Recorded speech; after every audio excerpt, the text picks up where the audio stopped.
मग तुम्हाला सगळं ध्यान कुठे लावायचं? स्वतःमध्ये लावायचंय. सगळं तर तुमच्या नाभीमध्ये नारायणाचा वास आहे, हृदयामध्ये शिव आहे. जेव्हा शिवाची एकदम लिंग लागते आपल्याला भीती वाटते का नाही? बळच घ्यायचं बाहेर. तुम्ही काय बळच श्वास घ्यायचा. कधी कधी होतं का नाही, श्वास चालून नसतात, आपलं वाटत आता काय होतं का काय माहिती, पण शिव समाधी दिसतात. त्यामुळे कधी कधी असं होतं. पण बळजबरी घ्यायची. ते ध्यानाला बसलेले. मणिपूर चक्र तुम्ही एखाद्या जर माणसाला जीव खाऊन पाठवलं असेल तर तुम्हाला भूक नाही लागणार, कारण तुमच्यातल्या नारायण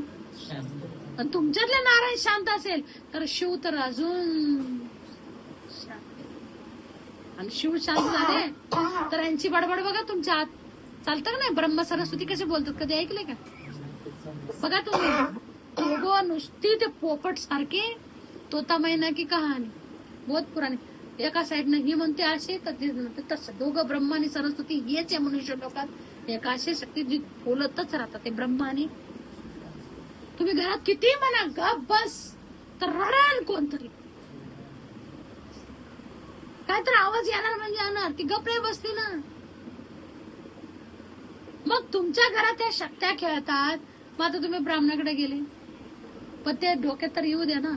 ब्राह्मण बोलून गेले, चला ब्रह्म घरामध्ये एक मंत्राचा ओरा दिला, पण तुमच्या मनाची शांती कोण करणार? गुरुशिवाय कोणीच करू शकत नाही. आणि म्हणून या ठिकाणी की काय बघायचंय तर 3 गुणांचे तुमच्या घरामध्ये खेळताय शक्त्या.